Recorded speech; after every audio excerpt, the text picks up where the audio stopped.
Good morning, everyone, and a very warm welcome to all those joining us for the second session of the day. We're going to be focusing on the buy-to-let market in this session. And we have, again, an excellent panel of speakers with us to tell us a little bit more about the sector and what's happening. Firstly, I'd like to introduce you to James Simondson from the British Property Federation. The British Property Federation is voice of the real estate industry, and its members are quite diverse and range from owners, developers, funders, agents, and advisors. James himself is an assistant director of policy and housing, and he's going to be speaking in particular about the build to rent scheme. We also have Ajay Shah from Leighton. He is a partner and a solicitor of many years experience in the property sector. He's going to be telling us a little bit about the housing law and the rules and regulations surrounding landlords and tenancies. We also have Sahil Shah from earlier this morning, who's going to be telling us a little bit more about the tax considerations for buy-to-let properties, looking at whether you should buy in an individual's name or through a company structure, and what is the key differences from a tax perspective. And finally, we also have Shiv Haria from Lifestyle Property Peoples. And he's going to be talking a little bit about the buy-to-let market outside of London and telling us a little bit about his experiences in Leeds. So without further delay, I'd like to go straight to James now for the first presentation. James, over to you. Government finance schemes to kick the industry off. And the first developments were a real mixed bag. Some were conversions of existing buildings that had other prior uses, and privately funded schemes then began to pop up into the planning pipeline, and investor interest began to grow from pension funds and other sources of capital. As more schemes completed, we began to see product and service innovation, as well as more consistent standards and characteristics across developments, which I'll touch on later. And in 2018, recognising the rapid growth and development of the build-to-rent sector, build-to-rent was added to the National Planning Policy Framework, which is the UK government's overarching planning guide. And this was intended to help local authorities make well-informed decisions about what build-to-rent could provide for their communities. So here you can see the growth of build-to-rent over the last decade in the UK. And this is data that's produced by Savills for the British Property Federation. So the light blue down the bottom represents completed units, and which we exceeded the 50,000 mark for the first time in Q3 of last year. In yellow, you've got the construction pipeline, and then in grey and orange are the planning stages, and dark blue is the units that we are aware of that are planned for the long term. I'll go into detail on the latest statistics a bit later, but you can see the trajectory that build to rent has been on over the past decade to get us to where we are now, and the trajectory that looks set to continue. So I mentioned earlier that build to rent, as build to rent has evolved, so too has the service offering. And in the speech bubble at the top of the slide, you'll see the definition of build to rent as it appears in the National Planning Policy Framework. Whilst there are some elements of the build to rent definition that are defined and agreed on by the sector, there's still some debate amongst the sector as to the exact specifics of build to rent. And one of the sort of contentious issues includes the minimum development size, so the number of units in a development to be able to call it build to rent. But that is kind of just inherent of a fairly new sector still kind of finding its true definition. But there are a number of characteristics that have become inherent to build to rent developments. Of particular importance, the kind of flagship characteristics are the offerings for tenants. So the fee-free leasing, predictable rents, long leases, the ability to personalise homes, pet-friendly. These are all found universally across build-to-rent developments. And then most developments will also have a number of amenities and services offerings. So things like communal spaces, gyms, gardens, function rooms, bike storage. And they've also got on-site staff, 24/7 security, and tech-enabled building management.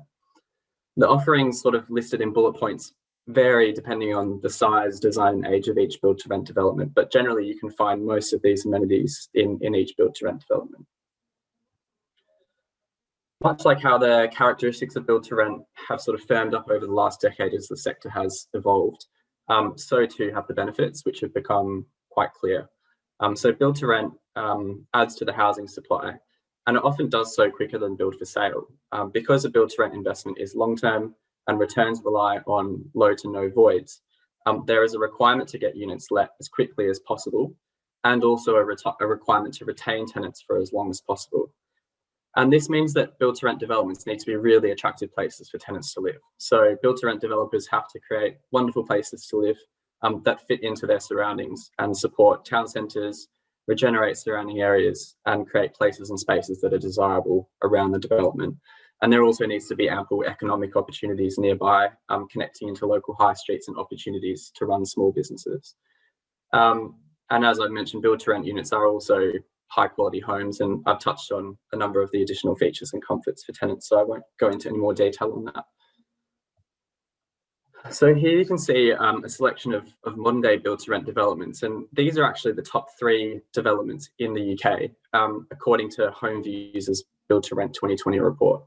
HomeViews, as many of you may know, is a review platform for residential property.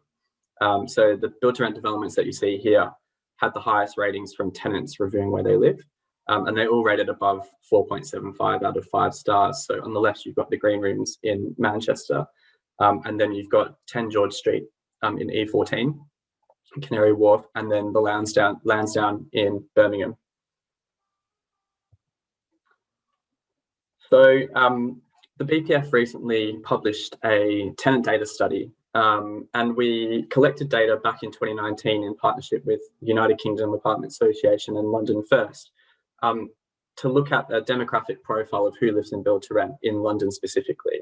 And this report is available on our website, but I just thought I'd run through some of the findings because they're quite interesting. So we took data from across 10 build-to-rent developments in London, which covered 1,700 residents in nearly 1,300 units. And we measured the age of tenants, the tenant types, so whether they were couples, sharers, families, or singles, their income, affordability, and listed professions. And then we compared that data, the build-to-rent sample data, to London-wide PRS data provided by Dataloft. And what we found was quite interesting. So there's a bit of a view that build-to-rent is perhaps a high-end offering, but the data shows that that's clearly not the case. So on income, we found that 43% of tenants had an income of £32,000 or less, and a further 29% earned between £32,000 and £47,000 a year, which is fairly closely aligned with the broader London PRS data. On age, 25 to 34-year-olds were the most common age of tenants found in the build-to-rent sample, and this was sat at 62%, which is a bit higher than the London-wide PRS, where the same age bracket sits at 47%. But there was broad proportionality amongst the other age brackets, and there were tenants of all ages living in build-to-rent. On affordability, the build-to-rent sample was more affordable than the London-wide PRS for couples and sharers. And importantly, the cost of housing in the sample for couples and sharers was below the commonly accepted benchmark of affordability, which is spending 30% of your household income on housing expenses. And this may also reflect why couples and sharers were the most common types of tenants to reside in build-to-rent sample as well. For the families and singles in build-to-rent, affordability was slightly above the London-wide average, and also slightly above the 30% benchmark. And then finally, on employment, there are a range of professionals living in build-to-rent, but there were slightly less public sector employees, so sitting at around 10% of tenants, whereas in the London-wide PRS, there's about 15% of tenants that work in the public sector.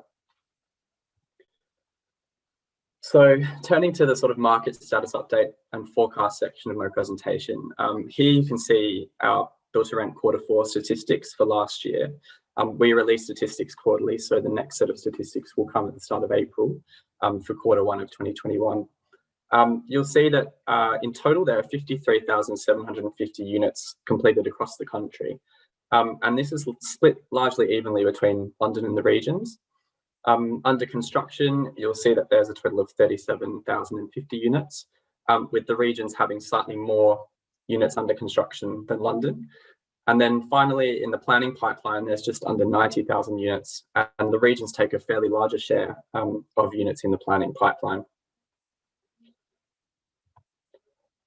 So here you can see who is building build-to-rent developments, and the vast majority of developers are UK firms, with local developers, UK house builders, and major UK developers making up around 3/4 of developments.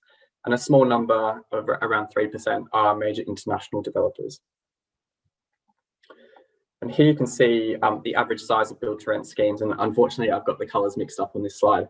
But the grey is planning, orange is construction, and blue is complete. So you can see the vast majority of developments consist of less than 500 units, but there are some bigger developments out there. And you notice that there's a fair few in the planning pipeline, over 500 units and even over 1,000 units.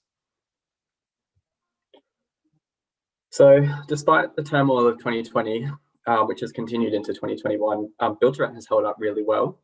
In the first lockdown, the sector experienced a sharp stop in construction and operations, much like the rest of the economy. But this was only short-lived, however, as the government supported the restart of construction midway through the first lockdown and issued COVID-19 safe guidance in order to do so, once they sort of got their heads around the initial impact of the virus. There were some teething issues with supply chains, but these were largely dealt with by mid-year, and they mainly pertain to supply chains that came from overseas. Overall, across the sector, we've continued to see momentum despite the effects of COVID-19. There's a large pipeline of developments that has been maintained and added to, with low levels of withdrawal of schemes as well. And there's also ample capital around to fund developments. And new companies have been entering the market. Perhaps most notably, John Lewis announced their intention to build to rent schemes late last year. All lettings activities have been able to continue, as many of you would know, and this has helped massively in being able to continue business. Across our membership, members have reported a strong flow of interest for units from prospective tenants, high occupancy and near normal rent collection. Build to rent property managers have also been supporting tenants who've asked for deferrals or reductions due to their personal financial situations. And this number has remained small, largely in part to the government's furlough scheme, which has supported people's incomes. And the nature of build to rent investment means that rent support is able to be given to a small number of tenants for a period of time. And what has become apparent during the COVID-19 lockdowns is that the qualities of build to rent, the inherent characteristics of build to rent, high quality homes, fast broadband, outdoor spaces, have lent themselves well to consumers' housing needs and priorities, which have permanently changed, we think, going forward. So to summarise, this is where I think build to rent is headed in 2021 and beyond. The secure and stable nature of build to rent investment will continue to remain resilient and allow for reinvestment into new schemes. The development pipeline is likely to continue to increase, particularly as new players enter the market, and a continued stream of deals remains steady, and we expect deals to pick up when society starts to reopen. We think that there'll be further emergence of build to rent in the suburbs and outer zones of cities to reflect the changed demand from consumers and changed use of our cities. So with less demand to be close to the city centre, places like London, we'll see build to rent developments in the outer zones, and we call that suburban build to rent. In locations close to public transport links, so they can still get into London a few days a week if they need to. And there will likely be more interest in the satellite cities and towns around major UK cities as well. But we think that interest in central locations will still remain, particularly as we begin to reopen society. There'll also be a focus on sustainability and net zero 2050. So from 2025, all new homes will have to be built to low carbon standards as outlined in the government's future home standards. And obviously there's the further goal of getting to net zero across most sectors of the economy by 2050. And this will be a nuclear focus for all developments in the pipeline. And in addition, there is a growing environmental, social and governance, or ESG movement in the build to rent sector, where investors and developers are keen to show the positive impact that their developments are having. I mentioned change in consumer needs, and I think another consideration for the development pipeline and those looking to enter the build to rent market is how to integrate some of the consumer change needs into new developments. So things like integrating working spaces for individual homes and into developments communal spaces, and how to incorporate more outdoor space in individual homes as well. And with changes in demand to retail and high streets and town centres, there's also the potential for build to rent to be part of mixed use schemes to help revitalise our high streets and town centres. So overall, I think it's a good picture for build to rent going forward. And I just have some links here that people might find interesting to have a look at. They provide more information on build to rent. So the first is our quarterly statistics. The second is our build to rent hub, which gives you an idea of some of the characteristics of build to rent. Our Who Lives in Build to Rent report, which is on our website, and then the Home Views website and reports are also pretty interesting. But Ashish, I'll wrap it up there, so I'll hand it back to you. Thank you. Thank you, James. Really insightful, and hopefully it's got people sort of thinking about build to rent and what's happening in the sector. I just wanted to share sort of the planning portal screen from the Mayor of London website, and it's just interesting if people haven't looked at it, or if they're interested in looking at things like this. You can go into the planning portal, and it's got a really good, useful sort of options there where you can sort of identify what's happening in which parts of London, depending on what kind of strategic housing land is available, where sort of specific housing zones have been established, and where sort of funding is available.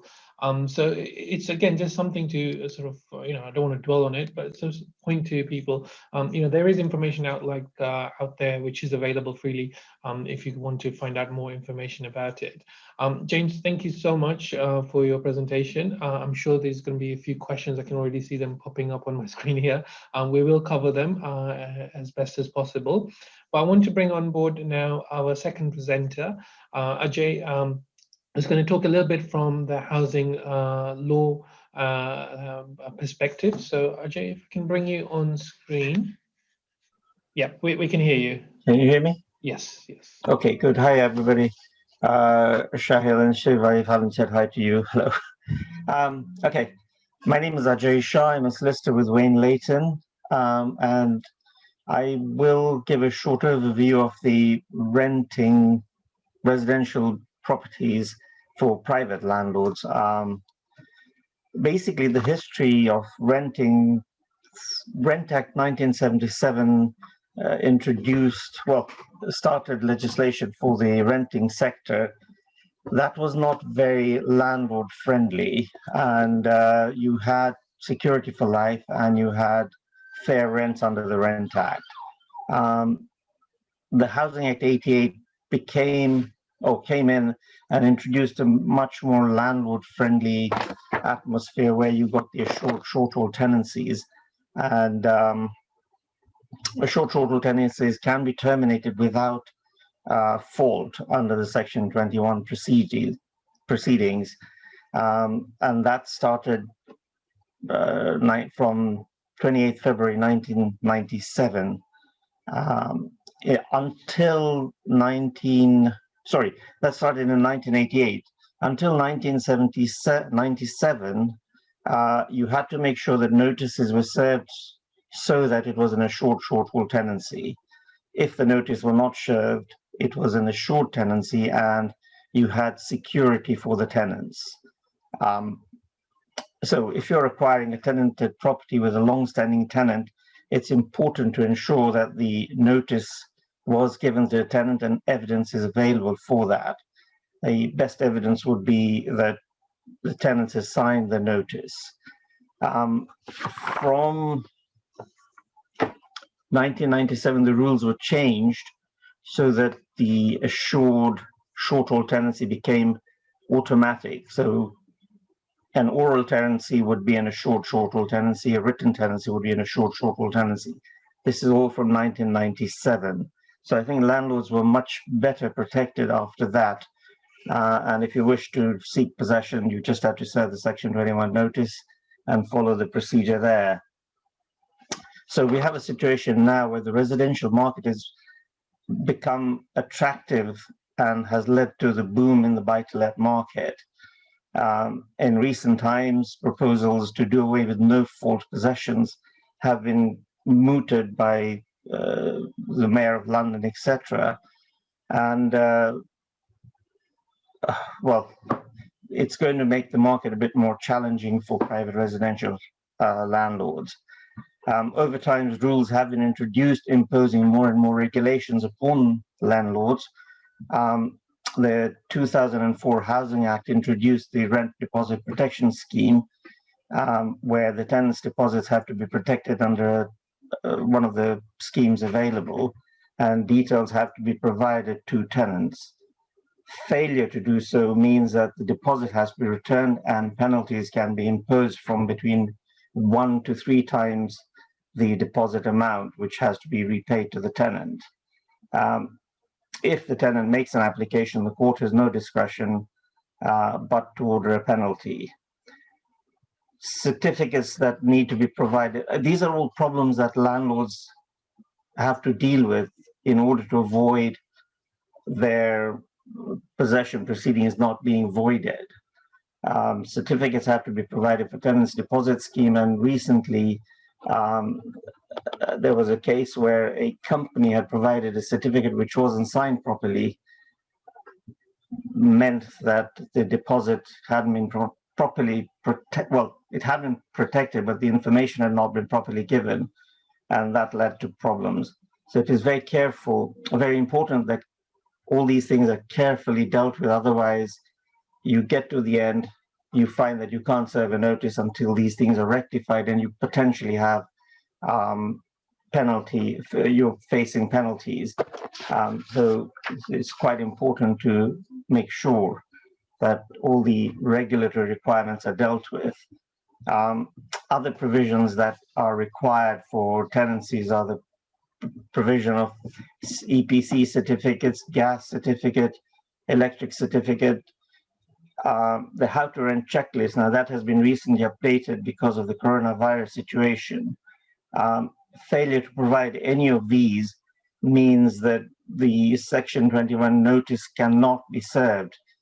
If you have served a notice and you start taking proceedings, then you might find at the end, at the court hearing or whatever, the whole thing has been wasted, and you again have to serve notices.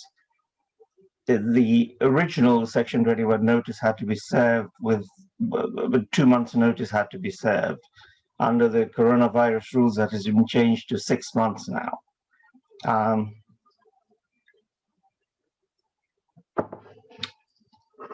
The regulation has been brought in for holding deposits to be only 1 week. So if a tenant potentially wants to reserve a property, then you can only ask for 1 week's rent deposit. Previously, it used to be that you asked for 4 weeks or 5 weeks deposit. No longer possible. Under tenancy, you can only ask for up to a maximum of 5 weeks rent deposit. So if you have a tenant that doesn't pay rent, all you have in hand is 5 weeks deposit. There are problems, therefore, with granting a tenancy. You must make sure that all the requirements are complied with.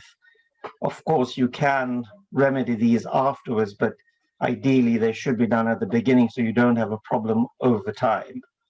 Things get forgotten.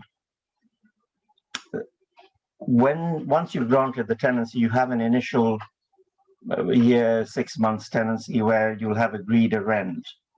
At the end of the tenancy, if you do not renew the tenancy, it becomes a statutory tenancy,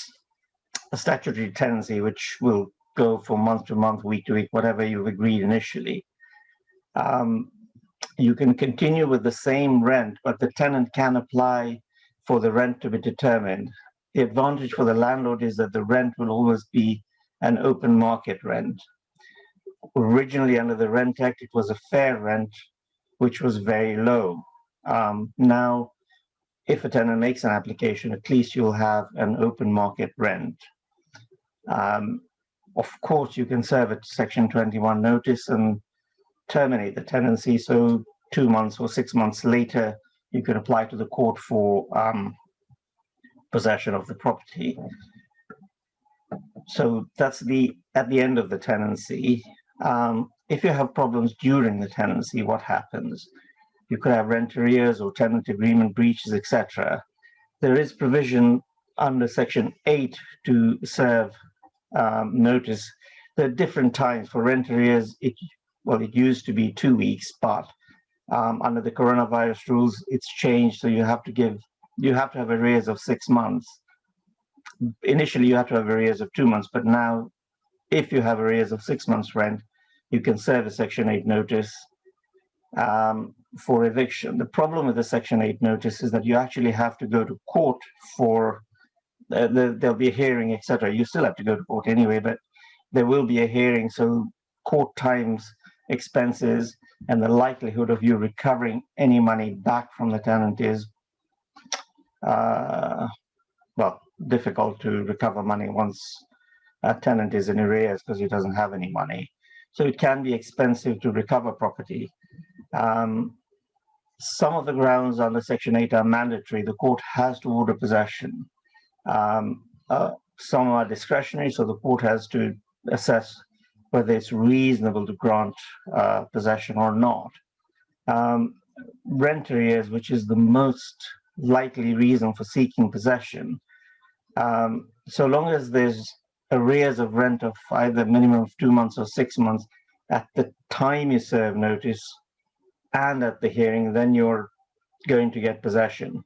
If the tenant in between pays a partial rent, so you don't have your full 2 months or 6 months, then the court does not have to give possession. It's discretionary.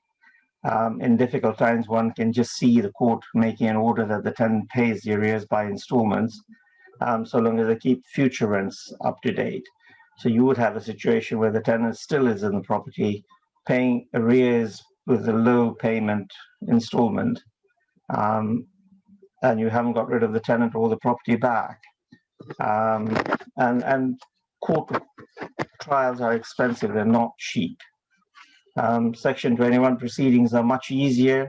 At the moment, you have to give 6 months notice, and generally it's a paper-based exercise.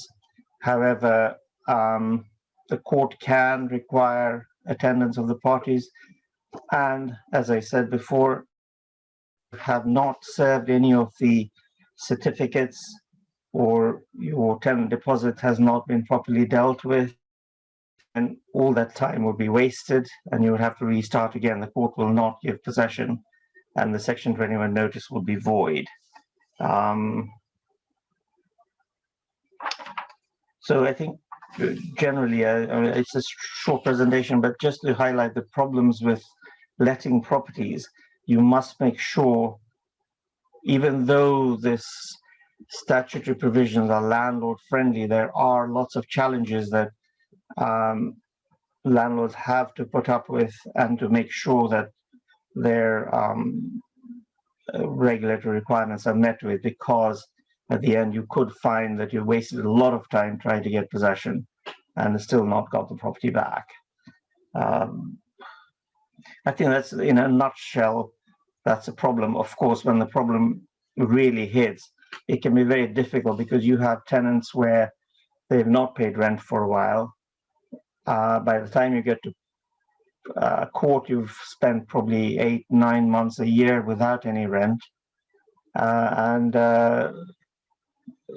sometimes it's discretionary. The court might not grant possession. So you have situations where we have recently where a possession order was granted last March.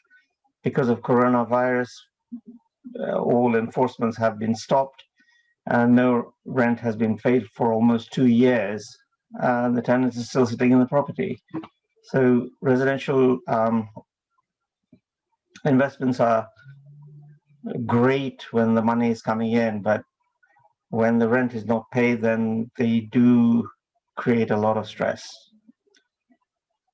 Not sure what more I can add, is except to say that if you're granting a tenancy, make sure you get the paperwork right. A tenancy agreement is a must. Oral tenancies as possible, but a written agreement is the best. You can put in all the provisions that you require the tenant to comply with. You must serve all your certificates, all your notices, how to rent checklist that's recently been updated. You have to serve the latest version at the time you grant the tenancy. Recently, there was an issue with gas certificates. One of the court judgments was that if you hadn't served a gas certificate at the beginning of the tenancy, you could not correct that position, and that left a lot of landlords in a very difficult situation where you could effectively not terminate the tenancy under Section 21 proceedings. Fortunately, that's been overruled, so you can now correct the position after the tenancy has been granted. But there are situations where you do have difficulties, you waste a lot of time. So yeah, one of the questions I saw was what happens if a tenant doesn't pay rent? Unfortunately, property investment is risky, not as risky as shares, of course, but there are challenges and it can be expensive for possession to be obtained. And you could find a long period for which rent has not been paid, which you're unlikely to recover at the end, although you recover your property perhaps in a good state, perhaps in not so good state. So I think that's really all I've got to say about possession and how you have to be careful when you're letting property. Ready for questions. Thank you. Thank you, Ajay. That was really good and insightful. I think an important message there. Obviously, anything to do with investments always have to get the paperwork correct. And there could be many legal issues if it's not done correctly. I think what we'll do, Ajay, is I can see quite a few questions coming through. But let's get through our presentations, and then what we'll do is take questions together as a panel. So next I want to bring on board Sahil.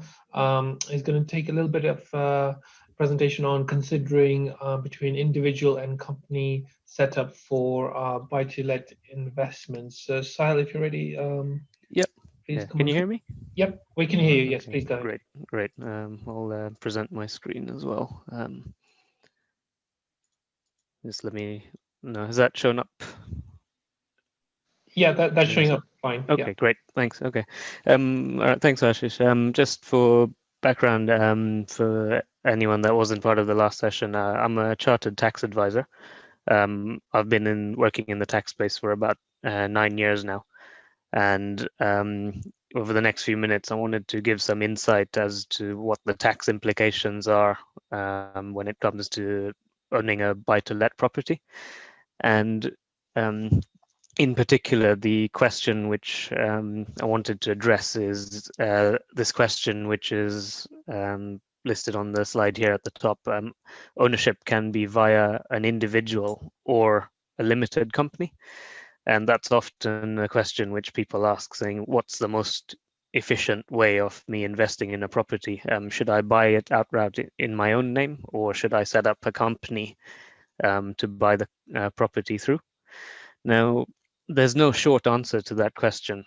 Often people peddle a myth saying, one is always better than the other. The truth is that either one can be more or less favorable depending on your circumstances. And if you're looking to make that kind of a decision, it's always worth getting advice. What I'm going to go through right now is not necessarily give advice on it, but make everyone aware of the various criteria that you would end up discussing with an advisor when you come to making that decision. So on this table, I've listed 6 criteria, which are the main things that you'd want to discuss when making that decision. And just in advance of going through each one of them, what you'll notice is there are different factors which make both ownership structures more favorable depending on various circumstances. So it's not always clear cut, and some of the analysis is qualitative and takes into account things outside of tax considerations. So the first thing on this table is knowing which tax regime is relevant when it comes to owning as property as an individual or via a limited company. The tax treatment for owning it as an individual is very simple to understand. You're liable to income tax. I've abbreviated income tax to IT here. Income tax at whatever your marginal rate of tax is, depending on your other sources of income. So if you have a salaried job on the side that pays you, say, £50,000 a year, your marginal rate of tax would be 40%. So every pound of rental profit that you generate there afterwards gets taxed at 40%, or 45% if you're an additional ratepayer. If you own it through a limited company, then the tax treatment is slightly more complex. You then become subject to potentially two different regimes in sequence. The first one is corporation tax. I've abbreviated that to CT here. Corporation tax is generally charged at 19% on profits that you derive from an investment. The corporation tax rate is set to drop at the end of this financial year, unless Chancellor makes any new announcements between now and then. So what you can see is generally the corporation tax rate is slightly lower than your income tax rate, but it's not yet a like-for-like comparison, because after you've suffered corporation tax, the money is still locked in your company. And to extract the money out to you as an individual and benefit from it in the same way that you would as an individual, you have to draw the money out of the company either as salary or a dividend, or potentially as a pension contribution. And I'll go into the pension side of it more a little bit later. But it's worth considering that if you draw money out as salary, you're likely to suffer the same rates of income tax as described on the left-hand side. But if you draw it out as a dividend, you have slightly lower rates of income tax levied on the dividend. But then on the flip side, then dividend extraction is non-deductible against profits for corporation tax purposes. So knowing which one is the most efficient from a numbers perspective requires you to know how much income you're likely to generate in any given year, and also how much you plan on using or extracting during that year. So that's the first criteria. Second criteria there is mortgage interest. About 5 or 6 years ago, mortgage interest used to be fully deductible. At least the interest element of your mortgage repayments used to be fully deductible against income tax. The legislation on that has become more and more stringent, and they've phased out the relief that you get if you're an individual. So from 1st of April 2020, the relief that you get for mortgage interest payments is limited to the basic rate of 20%. And so that means if you previously used to pay tax at 40% and you previously benefited from interest relief at 40%, from the 1st of April, the relief is limited to 20%, even if you're a higher or additional rate taxpayer. But on the other hand, if you own a company through a property and own a property through the company, and the company has finance charges based on loans or the equivalent of a mortgage, that loan interest is fully deductible against the profits that a company makes. So this is one of those factors that makes it more favorable to own a property through a company. The third criteria here is multiple shareholding. So if you own a property as a single individual, all profits are attributable to you as an individual, and you'd suffer income tax on those profits based on your marginal rate of income tax. Owning a property through a company allows you to distribute those profits to multiple shareholders, because you can have multiple shareholders in the company with a difference in their shareholding agreement. And what that gives you access to is multiple allowances. This tends to be useful when you have multiple shareholders whose incomes vary vastly. So the example that you might often see is a married couple where one spouse is the primary income source. In those situations, it can be beneficial to have both partners as shareholders of the company, and that way profits can be extracted while making use of both individuals' personal allowances. So again, that's another criteria that swings it in favor of company ownership. The fourth criteria there is around liability protection. Now, although strictly speaking, this is not really a tax consideration, it's often a question that people ask when it comes to deciding between the two. And it's worth noting that companies are generally perceived to give you more protection against any liabilities that come to you as a result of any court actions. As an individual, it's potentially an unlimited liability, but there are ways to guard against liabilities that you might incur. SDLT treatment or stamp duty land tax is different based on whether the ownership is via an individual or a company. So individuals are liable to stamp duty land tax whenever they make a purchase.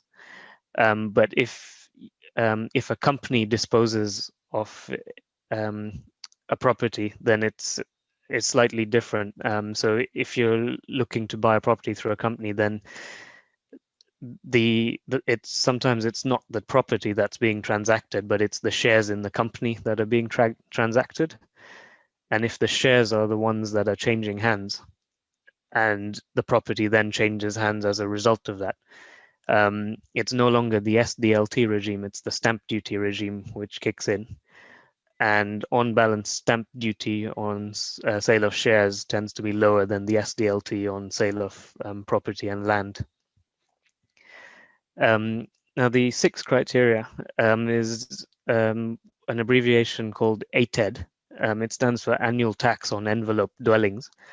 And this was legislation that's been introduced over the last few years to discourage ownership via companies where it previously used to give people large advantages. The way it works is it charges a tax where a residential property is owned via a company, and it's levied where the value of that residential property is upwards of £500,000.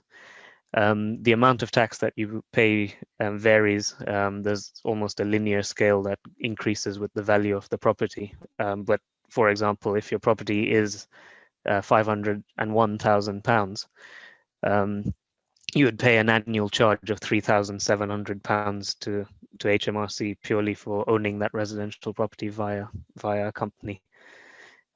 So in summary, it's not always clear cut which ownership structure is more favorable, but these are the criteria that you would have to be aware of when making that decision. Thank you. Thank you, Sahil, so much for that nice summary. Just a couple of quick points. And secondly, I also thought just a point, another item could be pension contribution consideration from a company structure. Will that be something which is possible? Yeah, it's a good question. So generally, what people try to do is minimize any charges to tax by channeling the profits of a company into their pension. So that's possible. If you're a director of that company and you make that payment to your pension, it counts as a employer pension contribution. But what you need to be aware of is the tax relief is limited on the basis that your earnings in the year have to be greater than or equal to the size of that pension contribution. So if you're not paying yourself a salary out of the company and you're only taking the money out as a dividend, then that pension contribution doesn't necessarily qualify for tax relief. Thank you. That's great. And I'm sure there's going to be a few more questions for Sahil from everyone. So we will come to the questions a little later on, because we've got one last presentation now for the buy-to-lets from Shiv, Haria. So again, just wanted to kind of highlight when you look at, for example, London as a whole and look at what kind of buy-to-let yields there are, there's again a whole host of information available on the website. You look at a website like Portico, it'll give you sort of breakdown by almost region and postcode code as to what the yields are going to be for any given area within London. But I think what we want to do is Shiv is going to talk a little bit about the prospects of buy-to-lets outside of London. So Shiv, if you're ready, let's bring you on screen. Yeah, perfect. Just figuring out which screen.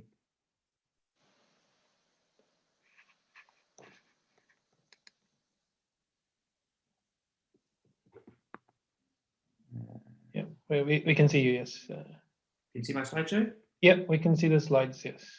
Am I good? Yes, yes, please go ahead. Perfect. So my name is Shiv Haria. I've been a entrepreneur and property investor in the outside of London market for about the last 8 years. And today we're going to be talking about investing in buy-to-let properties, specifically with a focus outside of London.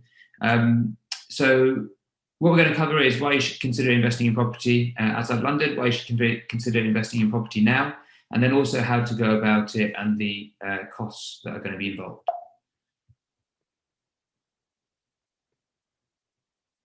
Perfect.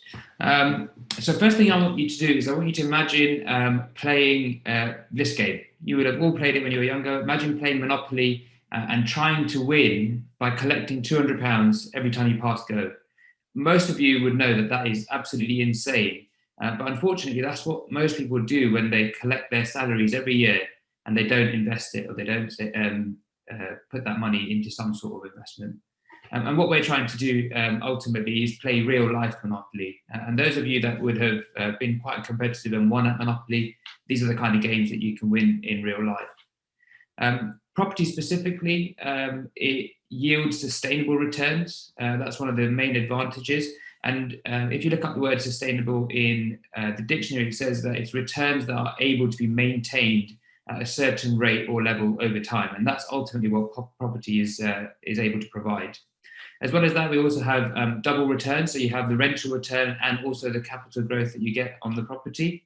And the property itself is a tangible inflation-proof asset. So as well as the fact that you can actually touch and feel it, it means that the likelihood of the property being worth nothing, absolute zero, is very unlikely. And the final thing is that using mortgage leverage, we can leverage the property, and that actually process is reasonably common, as you will have heard throughout this conference. Specifically right now, a lot of people have been taking advantage of the time that they've had during COVID, whilst they've been perhaps furloughed, to just reassess their finances and specifically their savings investments, starting to make plans for the decade ahead. As well as that, some people, of course, will have been negatively impacted and are starting to realize that maybe their jobs are not as secure as they previously thought. And so a lot of people are looking at ways that they can create secondary income streams to protect against loss of jobs at any point in the future. So it's now a good time to invest. I think one of the main things to say here is that there's two levels that we should be looking at. First is the macro level. And obviously the first thing that comes to mind is COVID. Now, the fortunate thing at the moment is with the vaccination program rolling out, we are seeing some light at the end of the tunnel. We know that we're hoping by the end of August, September time that most people will have been vaccinated, and that COVID will perhaps start to come to an end in terms of how it's affecting the market. Certainly you'll have noticed that people are already starting to feel a little bit more confident, and confidence in the market is ultimately the thing that drives the market in terms of increasing prices. As well as that, we obviously mustn't forget our friend Brexit, which is on the horizon and has recently been put down, I should say. So these are there's a bit of short-term uncertainty in the market, but in the long term, the fact is we will get through it. As well as that, we need to think about the interest rates. As a lot of you know, the interest rates are absolutely at the absolute lowest point they could be before they get to 0 or negative. And this is likely, I think, to remain in this region, this low region, for probably the next decade or so. What that ultimately means is that borrowing is very inexpensive. And so when you're borrowing, for example, to leverage on your properties, the rates are very, very competitive at the moment. There's also been talk that the banks have been asked to start preparing for negative interest rates. It may or may not happen, but ultimately what that means is that the banks may start charging for you keeping your money in the bank. So just the fact that you have money in the bank is going to start costing you money. And then finally, all of these low interest rates is encouraging people to start spending and investing their money. And that, coupled with all of the quantitative easing we've had by the government to get us through this coronavirus period, we definitely expect inflation to be increasing over the next decade. If you don't understand inflation, what it means is that if you've got money sat in your bank account and we have inflation over the next decade, that money will devalue and you may well get left behind to an inflation-proof asset like property. On the micro level, then, it's important to note that in property, unlike the stock market, where you have to buy or sell the stock or share, and you can buy or sell it at an exact time, at an exact price. In the property market, it very much depends on the ability of the buyer and seller to negotiate between them. So you can't really time the market as such. There could be two properties that are right next door to each other, exactly the same property inside and outside, but one could sell for £10,000, £100,000 more than the other one, just because the buyer and seller were able to negotiate better.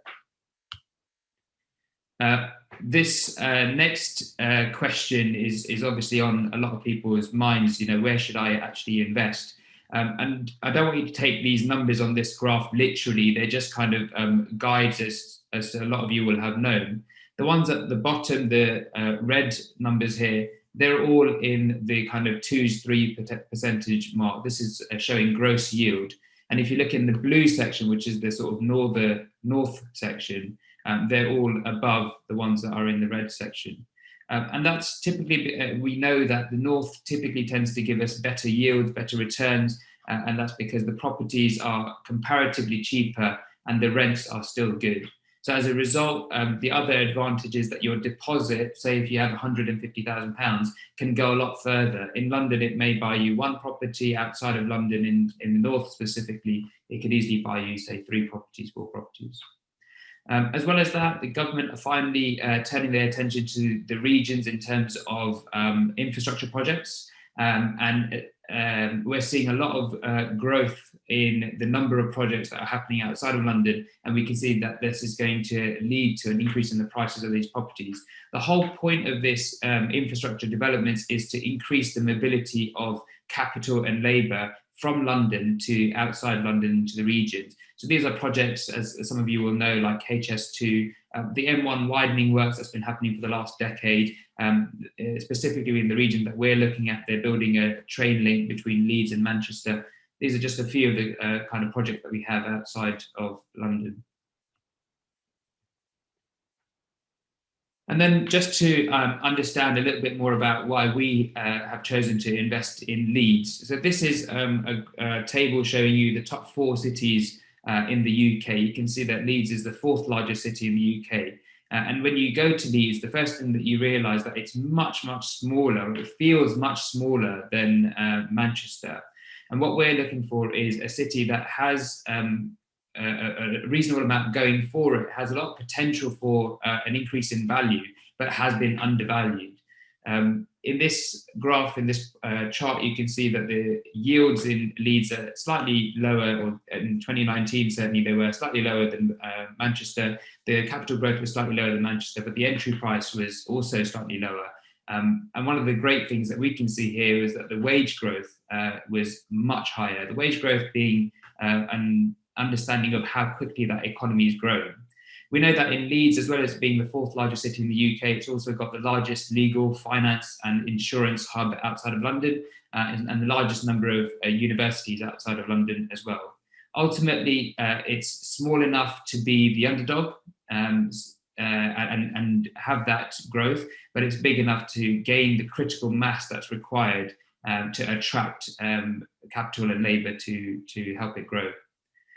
So in general, Leeds is ripe for regeneration and growth, and this is going to increase house prices and rents over the next decade. So how does it actually work? Our model is really simple. It's source the property, purchase it, refurbish it, and rent it. In general, sourcing a property obviously depends. I'm going to talk you through in a second about how we can go about doing that. But sourcing the property takes typically a month or two. Purchasing the property, you may have heard from some of the mortgage section in the conference this morning, typically takes about 3 months. It has been taking a little bit longer because lenders have been a bit slow recently. Refurbishment obviously depends on the amount of refurbishment works to do, but we like to leave a month to do that, and then renting again, typically less than a month, but we like to leave a little bit of leeway. So these are the typical timelines, and this is what we do. Now, there is another element of this. Some people will have asked us previously about a refinance element of this. So source, purchase, refurbish, rent it out, and then potentially refinance it. And whilst absolutely you can do that, we don't include that in our model because there's a lot of variables involved in getting the right valuation. And of course, over time, the supply and demand can absolutely change. And in terms of finding the property then, we need to, as I said before, find relatively inexpensive property which has good potential for rental and capital growth over time. Some of the factors that we want to consider are demand and supply. And that's obviously demand and supply of the properties and the tenants. And that's just not just now, it's also now and over the next decade in the future. Property is a long-term venture. You don't get into it so that you can get out in the next few days or in the next few months. It's something that you've got to really be in, I think, for the best part of a decade to really benefit from it. So you really need to map out what the demand and supply is going to be over the best part of a decade.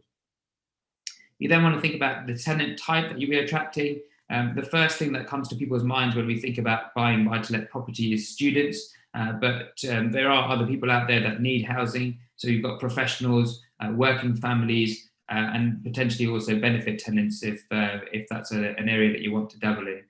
All of these markets have pros and cons, and it's really important for you to do your due diligence to make sure that you're investing in the right type of tenants for your property. You then have to think about the tenure of the property. Again, another thing that's very common for people to think about, certainly if you live in London, is a buy-to-let, which is a flat, and as such will be a leasehold tenure.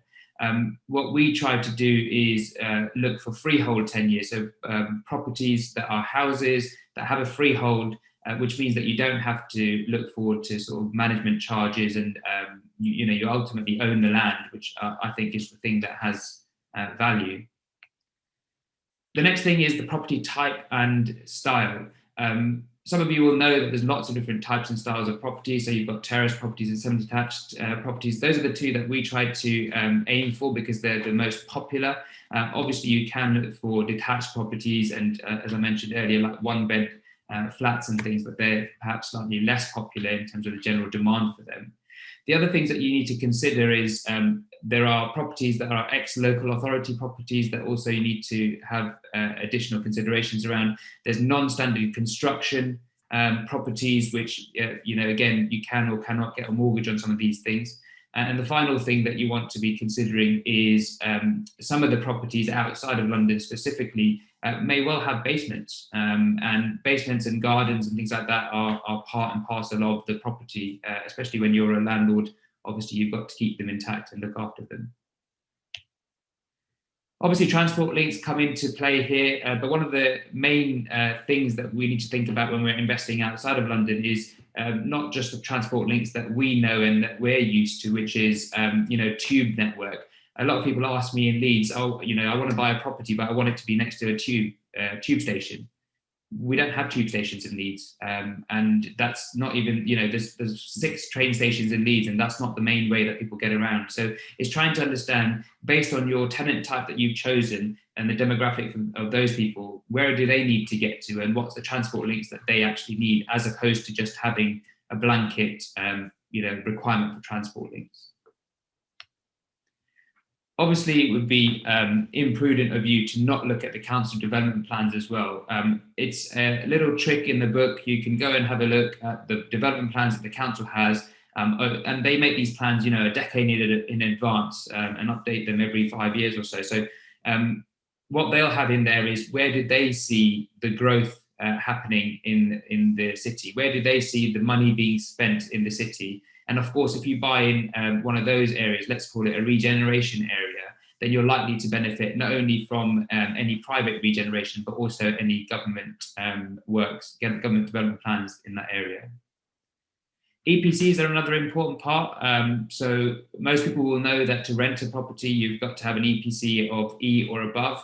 And ideally, that means that the property is going to be double glazed and centrally heated. These kind of things are reasonably typical to expect from properties in London, but outside of London, it may or may not be the case, and it's well worth checking out. There are also areas outside of London that just don't have supply of gas to them. So, you know, there'll be electric heating, and that's typically a little bit more expensive, and that does need to be taken into account. And finally is local insight. This is things like, you know, which side of the street should you buy on? Obviously, you can get into, you know, which area and all of that stuff. But once you even get to a street, which side of the street that you should buy on? When I first started buying properties in Leeds, I remember there was a property on both sides of the street, but the property on the right-hand side of the street was cheaper than the property on the left-hand side of the street, same property. And I'm trying to wonder to myself, why is there such a big difference, and why is there more demand for the one on the left-hand side of the street?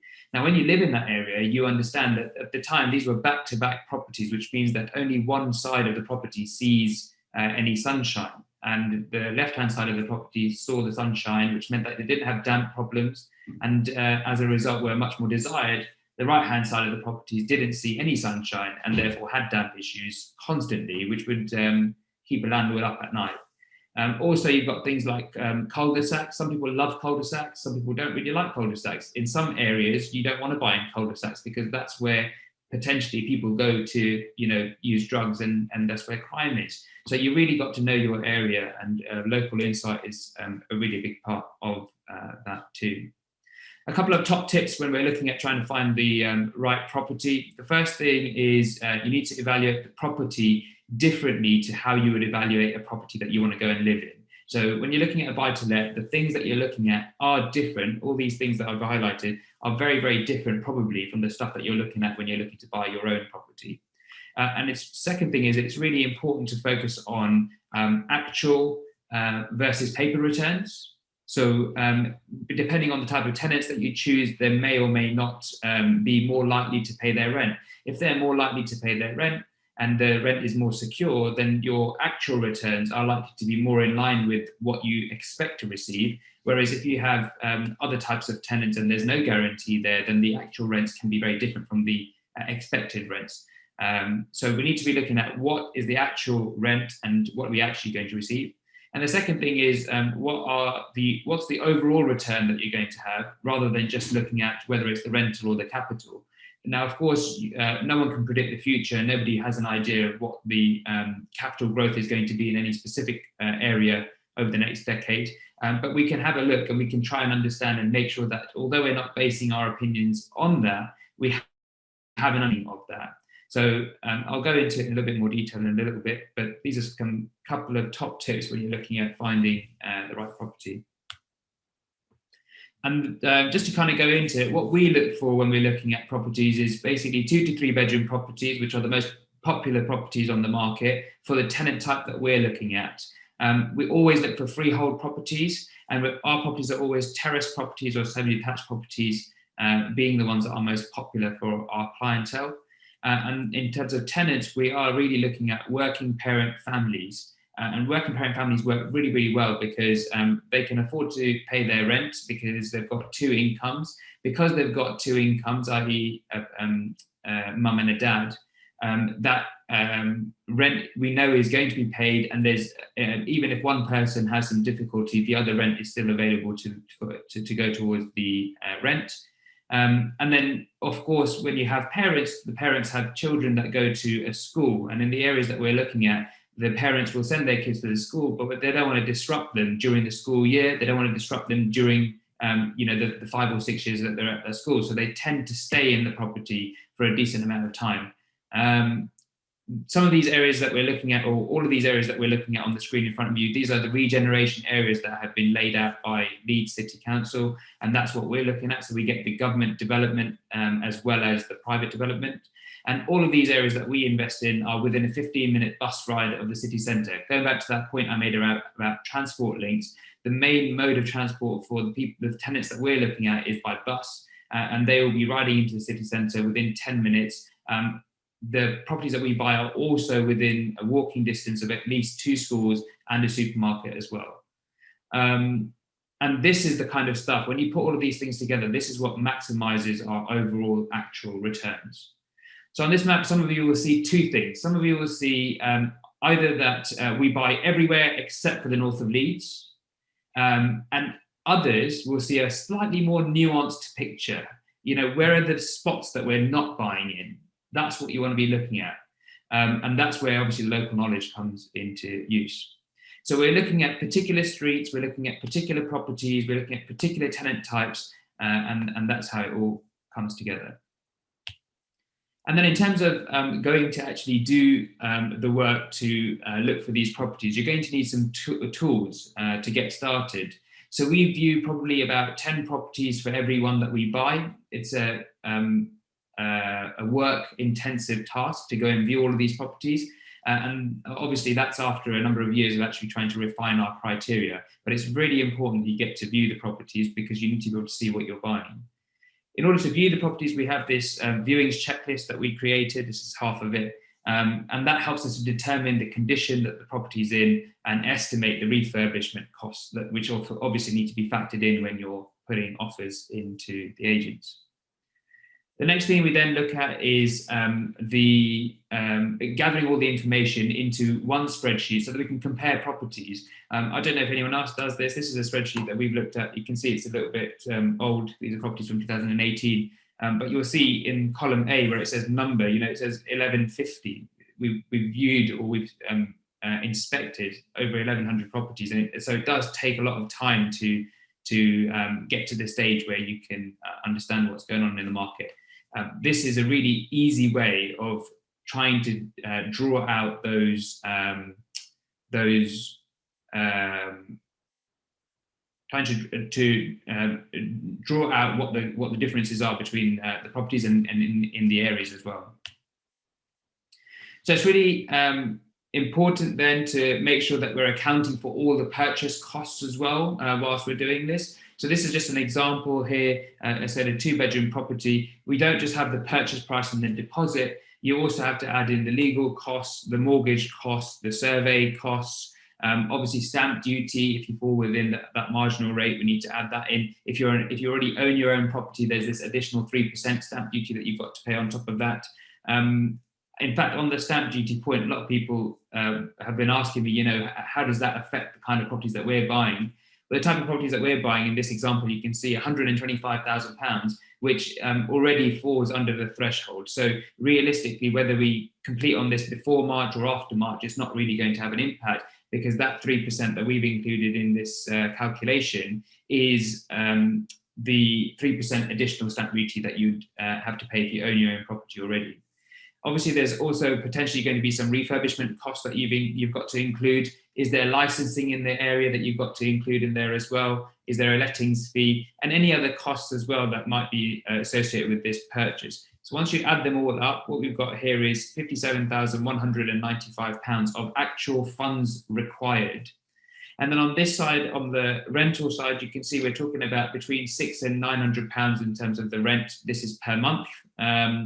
And the mortgage interest obviously varies on by individual, but it's somewhere between 2 and 3.5% at the moment. You then have to pay a management agent, obviously, to look after the property and do an annual gas certificate to keep in line with your with the rules of renting properties. There's also some buildings insurance that needs to be taken into account. And so when you look at all of it together, you take your rent minus all of the costs, you get the cash flow. Now, in terms of calculating returns, there's loads of different ways that you can calculate returns. And I think that it's really useful right now to mention that there is no way that is correct. The way that we use over here is the net rental return. And the net rental return you can see here is calculated by the cash flow, which is this 4,000 number, divided by the funds required, which is this 57 number. That gives us the net rental return. Obviously, some people use the gross yield, or you can use the net yield, you can use the cost yield. And as I said earlier, we don't take this capital return into the calculations, but we do take it into consideration in terms of the properties that we're buying. We know that if we do get a 5% capital return, which is probably which is the average that we can expect, then not only are we getting the 7% on the rental return every year, we're also getting a 5% on the capital return. So we're kind of making double-digit returns on an annual basis. Obviously, if you don't withdraw these from if you're buying in a company, if you don't withdraw these, or if you're buying in your personal name, if you continue to reinvest these, that then compounds up as well. There's lots of important partners as well to note. I'm not going to go through it because I can see my time is ending, but this is the group of partners that you need. Feel free to take a screenshot. And if you think to yourself, oh, that sounds really, really good, but actually you may need some help in doing it, or that's a lot of work, but I just don't have time for it. Or, actually, what if I screw it up? Property mistakes can cost you thousands of pounds.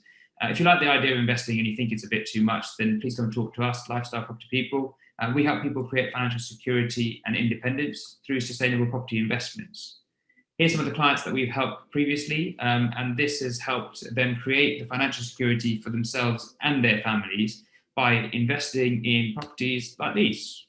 So you can see that they are basically bog standard rental properties, and they give you a reasonably decent return. The returns that you can see here, the ROIs that we've noted at the bottom, are rental returns, so they don't include any of the capitals, but just to give you a flavour. And then finally, what you need to ask yourself is, are you in this boat? Are you looking to invest outside London because London's too expensive? Are you the person that says, I've got a lot of money tied up in my house?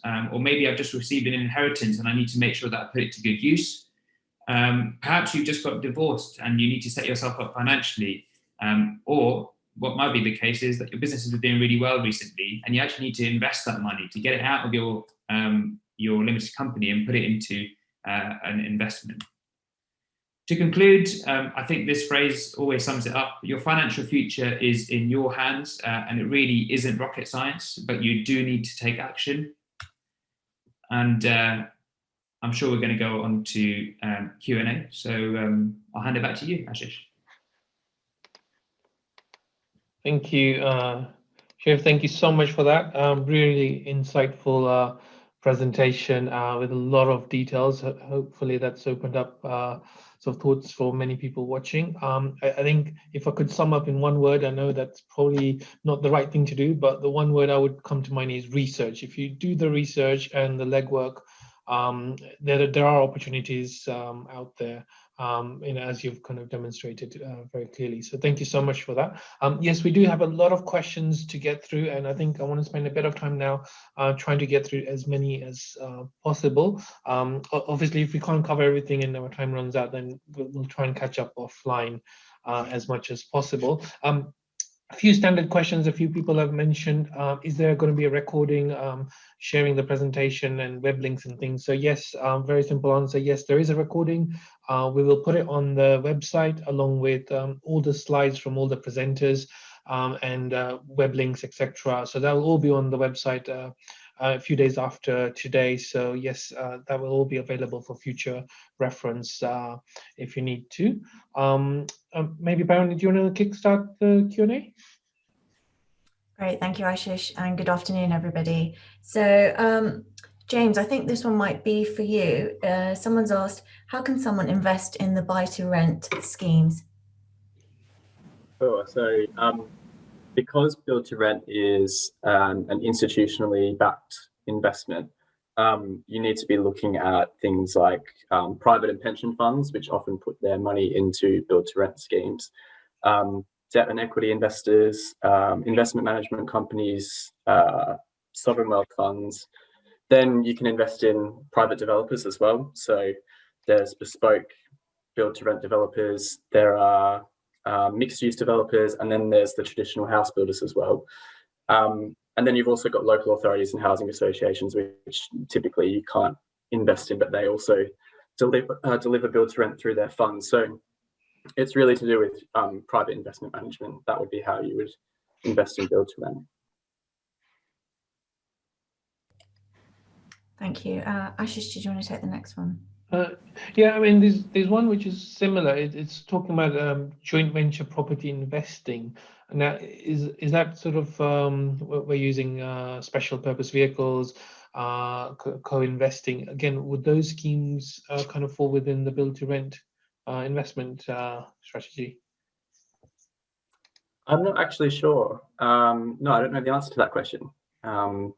But perhaps Shiv might, I'm not sure. Yeah, I can step in there. So I think joint ventures, I don't think that all, saying joint ventures are a scam, I don't think is correct. I think joint ventures absolutely can work. I've done joint ventures previously. People come and invest with us on projects that we're working with as well, as a larger projects. I think the important thing there, going back to what Ashish has said, joint ventures work as long as you basically trust the individual. And going back to what James said, working with private developers is a completely different ballgame to working with, sovereign wealth funds, because you are ultimately trusting a person. And if you trust that person, then fantastic. If you've done the research and you trust that person, but you shouldn't expect that it's the same kind of investment as if you went through, Hargreaves Lansdown and bought something there. Okay, brilliant. Thank you. Let's take another question. Sorry, trying to manage a couple of screens at the same time here. Another question, maybe follow up for Shiv, yourself. Somebody's asking, how do you attain local knowledge of the area, and what's wrong with north of Leeds? What's wrong with north of Leeds? Nothing's wrong with it. It's just that the houses there are a lot more expensive, and so your returns are a lot lower. It's the equivalent, if people here on this call are listening in from London, it's the equivalent of investing in Northwood. A lot of buy-to-let investors wouldn't invest there because it's just very expensive, and a lot of people there own their own properties. What was the first part of the question? How do you attain local knowledge? So local knowledge is done. There's two ways of doing local knowledge. One is this is ultimately what I did. I went to Leeds. I lived in Leeds for 5 years. I got to know everybody in the area. I got to know all the agents, and that's one way of doing it. Another way is by getting to know somebody like me who has already done that, or somebody who already lives there who can give you that local knowledge. There's only two ways of doing that. Obviously, you can do all the research online in lots of different places, but the kind of local knowledge that I just gave you about one side of the street versus the other side of the street, the online research will just not show that. No, Shiv, I totally agree with that. I mean, when we were looking at our own sort of house, it was literally walking the streets to understand the nuances of one street and why we purchased on this street as opposed to another street. And I mean, it was a residential issue and we wanted to live here for a long time. So, but absolutely, just walking the streets is one thing that you cannot beat from all the desktop research one undertakes. No, brilliant. Thank you. Bani, do you want to do a couple more? Yeah, thanks. So Ajay, this one will probably fall to you. Someone's asked, if a check in inventory report is not provided to the tenant, does that void the Section 21 notice?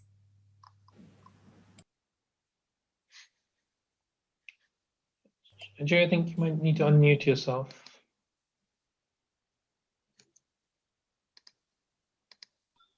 Sorry, I was muted. No, the inventory will not, lack of inventory will not void the Section 21 notice. That's only to kind of say to the tenant, look, we're giving you this equipment and we want it back at the end of the tenancy. So no, it won't affect the Section 21 notice. Thank you. I think there's a couple more for you, Ajay. I'll just send those to you now then. If some tenants renew their if the same tenants renew their contracts, are we required to give rent protection scheme information to the tenants every time? I think that's probably meant deposit protection scheme. No, once a deposit is protected, then that will continue so long as the information doesn't change, the deposit doesn't change. The same information can carry on. Gas certificates are, of course, annually done, so those should be provided. I believe the how to rent checklist should be provided every time you renew the tenancy. If you don't renew the tenancy, then it carries on. But if you do renew it, actual contract renewal, then you should provide. But the deposit scheme thing will carry on so long as nothing has changed. You haven't changed the deposit scheme administrator, etc. So no, you can carry. You don't have to give a new deposit information if it's the same. That's what I mean.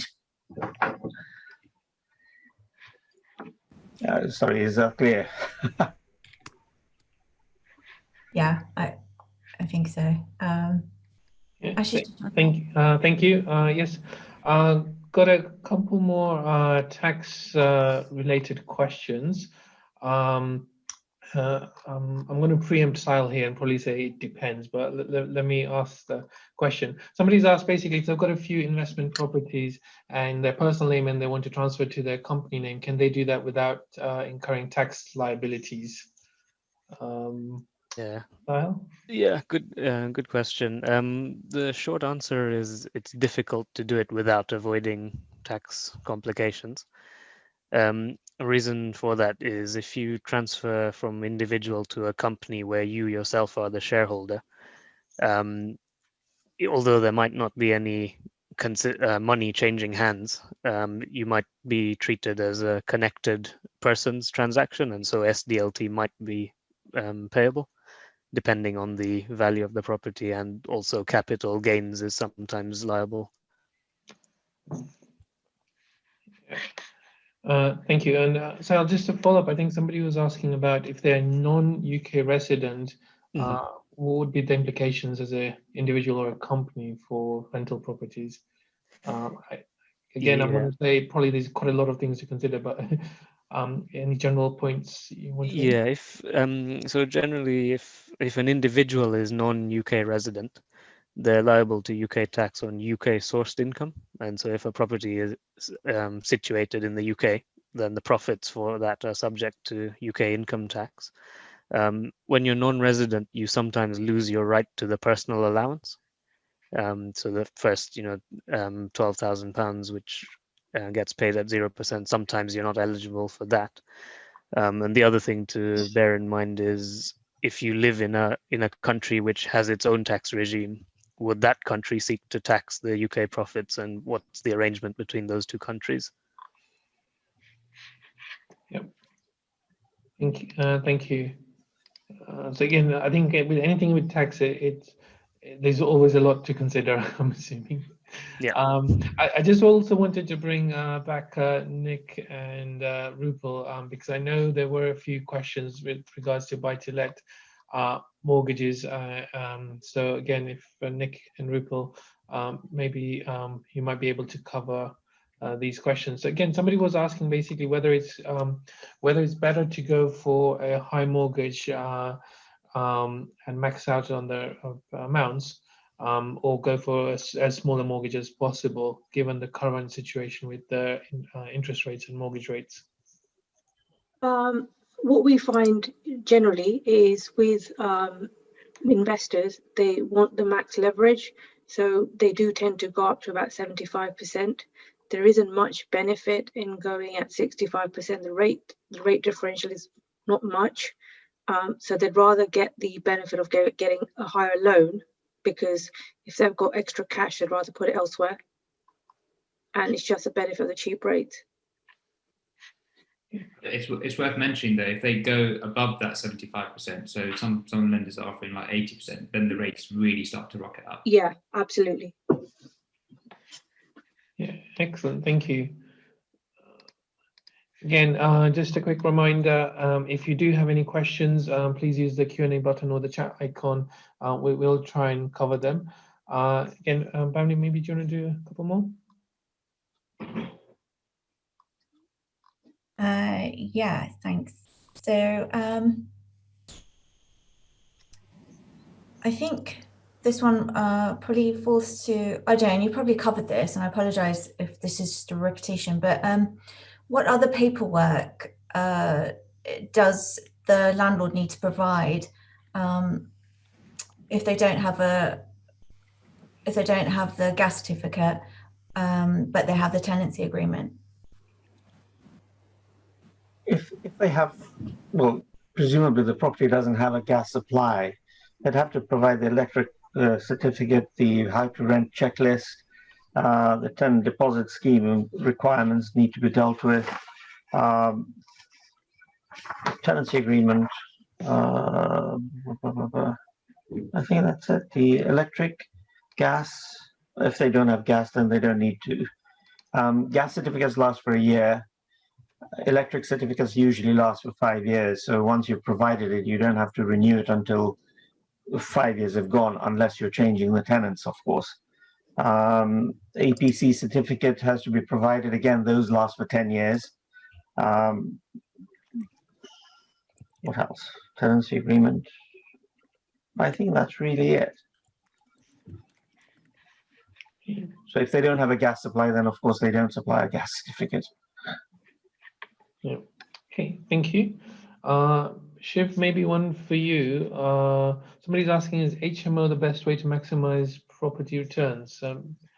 Maybe the different HMO versus general buy-to-let.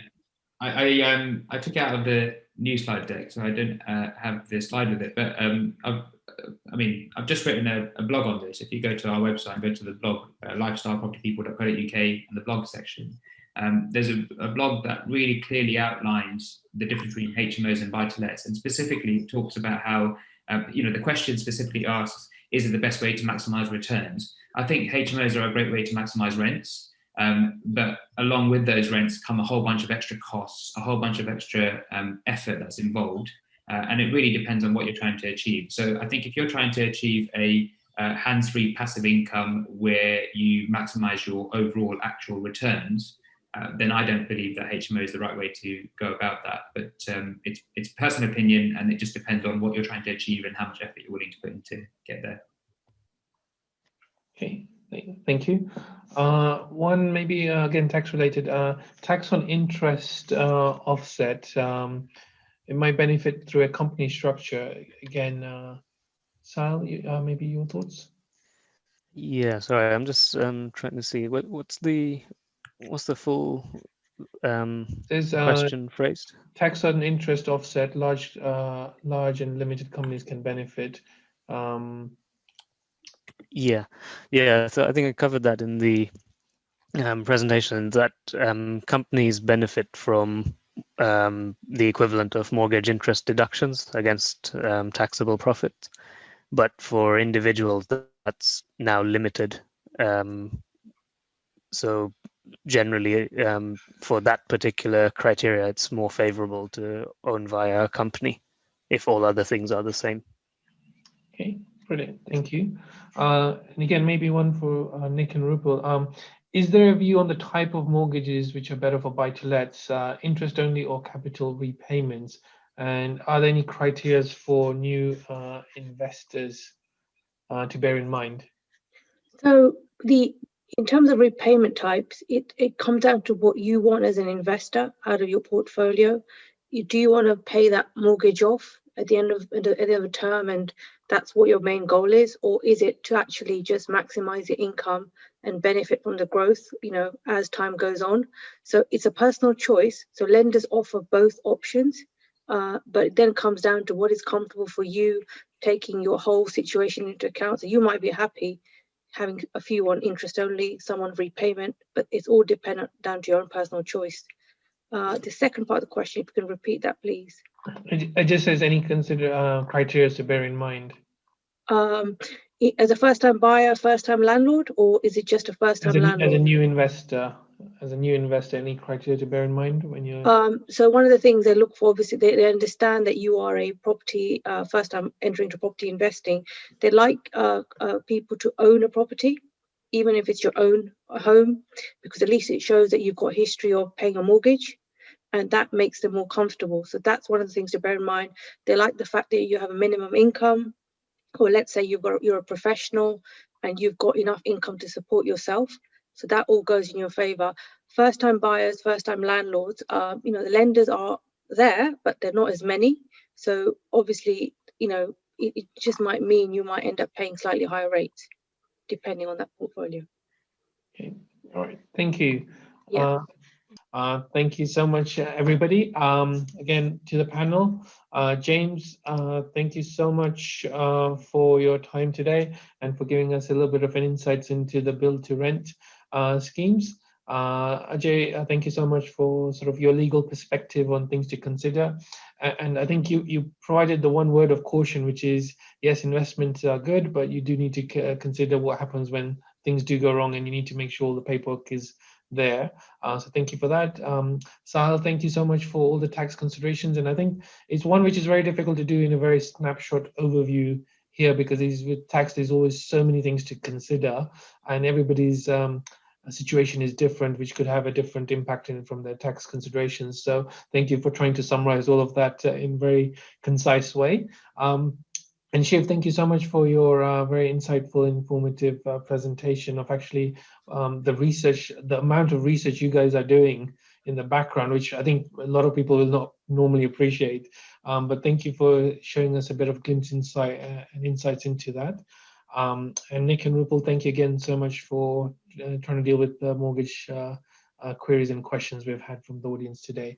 And thank you to everybody for joining. And as I mentioned, we're going to close this session here today. Thank you so much and take care.